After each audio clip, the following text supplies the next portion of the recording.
In a world where reality often imitates satire, Israeli Prime Minister Benjamin Netanyahu finds himself preparing for yet another tete-a-tete with the maestro of the absurd himself, President Donald Trump.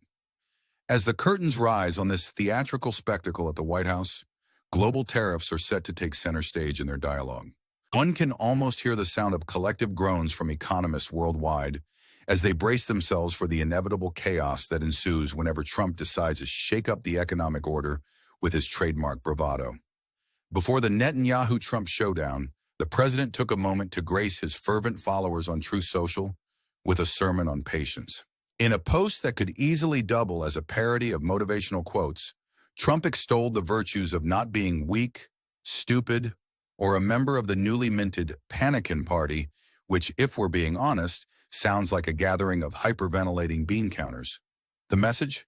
Be strong, be courageous, and prepare for greatness, presumably of the let's see where this goes variety.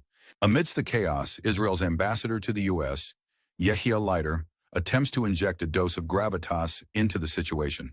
He highlights the critical issues on the table: hostages held by Hamas, Syrian instability, and the menacing presence of Iranian proxies.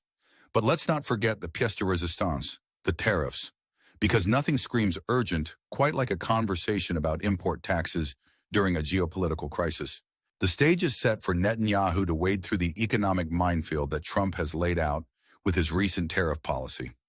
A 17% tariff on goods imported from Israel threatens to upend diamond exports, high-tech gadgets, and defense systems.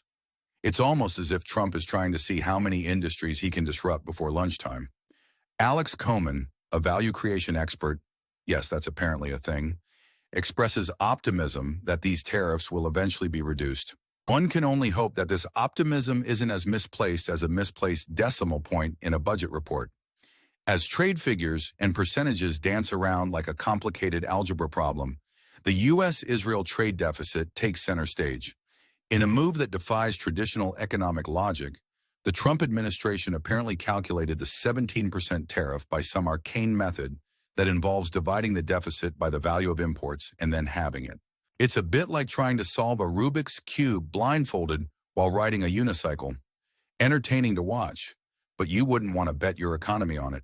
The plot thickens when Trump, Netanyahu, and Hungarian Prime Minister Viktor Orban engage in a three-way phone call.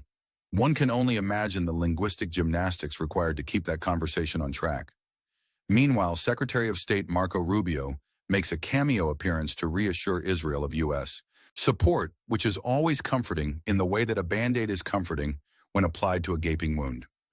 In the midst of this economic circus, Netanyahu embarks on a mission to negotiate a reduction of the tariff to a more palatable 10%.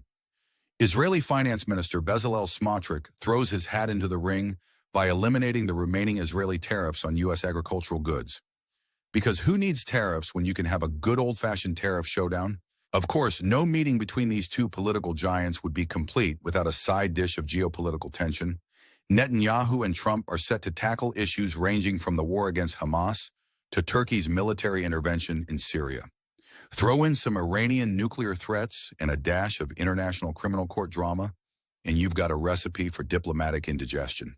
Ariel Kahana, a senior diplomatic correspondent, predicts that Iran will be a hot topic, given the possibility of nuclear negotiations. As if on cue, the U.S. sends a second THAAD anti-missile battery to Israel, because nothing says we've got your back like a missile defense system. Kahana also speculates that Netanyahu will ask Trump to put the brakes on Turkey's president, Recep Tayyip Erdogan, because why not add another layer of complexity to an already convoluted situation? As Netanyahu embarks on his transatlantic journey, he takes a moment to remind reporters of the significance of his meeting with Trump. He proudly asserts that he is the first international leader to engage with Trump on this crucial economic matter.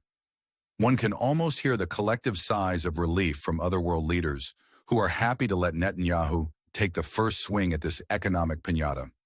In the grand tradition of YouTube videos, let's take a moment for some shameless self-promotion. If you're enjoying this satirical dive into the whirlpool of international politics, why not hit that subscribe button? Give us a thumbs up, leave a comment, and join the conversation. We promise there's no tariff on your participation. Now, dear viewers, We turn the spotlight to you. What are your thoughts on the Trump-Netanyahu meeting? Are you optimistic about the potential outcomes, or do you foresee a comedy of errors in the making? Share your opinions in the comments below, because in a world where irony reigns supreme, your voice adds the perfect punchline.